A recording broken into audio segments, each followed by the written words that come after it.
Lucas 12, nueva versión internacional.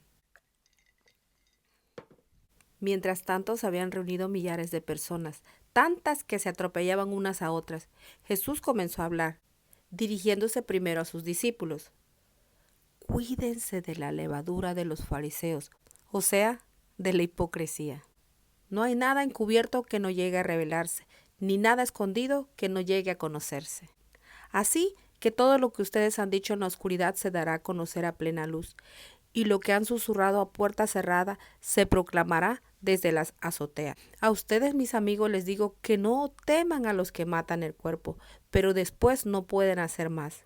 Les voy a enseñar más bien a quién deben temer. Teman al que después de dar muerte tiene poder para echarlos al infierno. Sí, les aseguro que a él deben temer. ¿No se venden 5 gorriones por 2 moneditas? Sin embargo, Dios no se olvida de ninguno de ellos.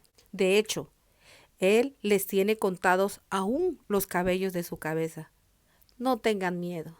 Ustedes valen más que muchos gorriones.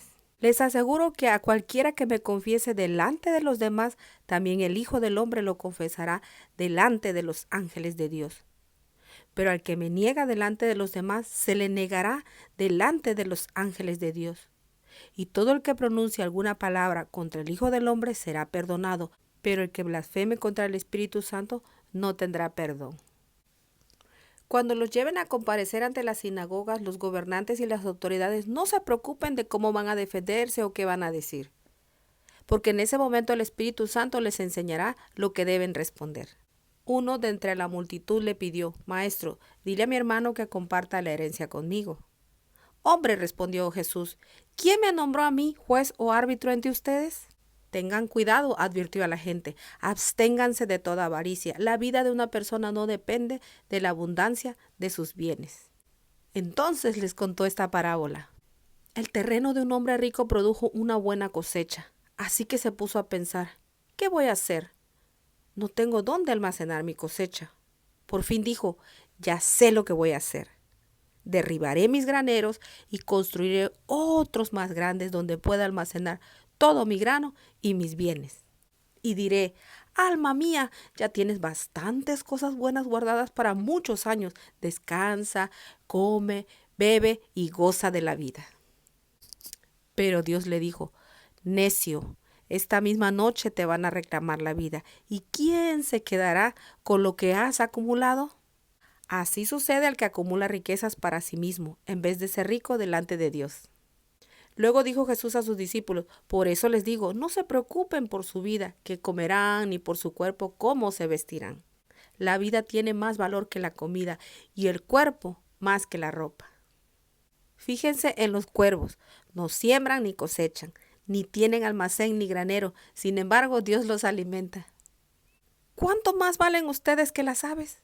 ¿Quién de ustedes, que por mucho que se preocupe, puede añadir una sola hora al curso de su vida?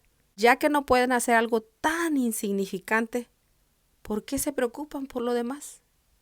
Fíjense cómo crecen los lirios, no trabajan ni hilan. Sin embargo, les digo que ni siquiera Salomón, con todo su esplendor, se vestía como uno de ellos. Si así viste Dios a la hierba que hoy está en el campo y mañana es arrojada al horno, ¿cuánto más hará por ustedes, gente de poca fe?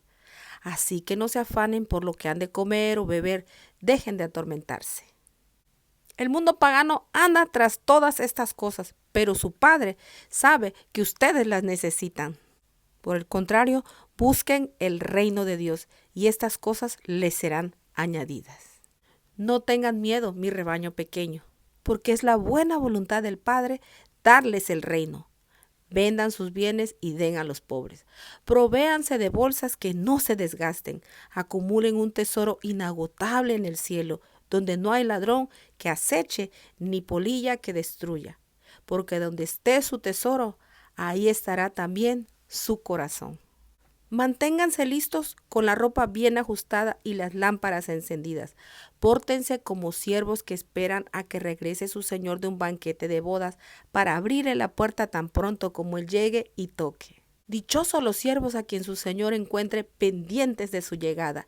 Les aseguro que se ajustará la ropa, hará que los siervos se sienten a la mesa y él mismo se pondrá a servirles. Sí, dichosos aquellos siervos a quienes su señor encuentre preparados, aunque llegue la medianoche o de madrugada. Pero entiendan esto, si un dueño de casa supiera a qué hora va a llegar el ladrón, no lo dejaría forzar la entrada. Asimismo deben ustedes estar preparados, porque el Hijo del Hombre vendrá cuando menos lo esperen. Señor, le preguntó Pedro, ¿cuentas esta parábola para nosotros o para todos? Respondió el Señor, ¿quién es el mayordomo fiel y prudente a quien su señor deja encargado de los siervos para repartirles la comida a su debido tiempo?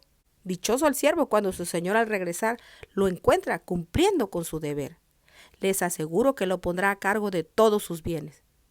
Pero ¿qué tal si ese siervo se pone a pensar, mi señor tarda en volver? Y luego comienza a golpear a los criados y a las criadas, a comer, a beber y a emborracharse. El señor de ese siervo volverá al día en que el siervo menos lo espere y a la hora menos pensada. Lo castigará severamente y le impondrá la condena que reciben los incrédulos. El siervo que conoce la voluntad de su señor y no se prepara para cumplirla recibirá muchos golpes. En cambio, el que no la conoce y hace algo que merezca castigo recibirá pocos golpes. A todo el que se le ha dado mucho se le exigirá mucho, y al que se le ha confiado mucho se le pedirá aún más. He venido a traer fuego a la tierra, y cómo quisiera que ya estuviera ardiendo, pero tengo que pasar por la prueba de un bautismo, y cuánta angustia siento hasta que se cumpla. ¿Creen ustedes que vine a traer paz a la tierra? Les digo que no, sino división. De ahora en adelante estarán divididos 5 en familia, 3 contra 2 y 2 contra 3. Se enfrentarán el padre contra su hijo y el hijo contra su padre, la madre contra su hija y la hija contra su madre, la suegra contra su nuera y la nuera contra su suegra. Luego añadió Jesús dirigiéndose a la multitud, cuando ustedes ven que se levanta una nube en el occidente, enseguida dice, va a llover. Y así sucede. Y cuando sopla el viento del sur dicen, va a hacer calor. Y así sucede. Hipócritas, ustedes saben interpretar la apariencia de la tierra y del cielo. ¿Cómo es que no saben interpretar el tiempo actual? ¿Por qué no juzgan por ustedes mismos lo que es justo? Si tienes que ir con el adversario al magistrado, procura reconciliarte con él en el camino, no sea que te lleve por la fuerza ante el juez. El juez te entrega al alguacil y el alguacil te meta en la cárcel. Te digo que no saldrás de ahí hasta que pagues el último centavo. Lucas 12, Nueva Versión Internacional.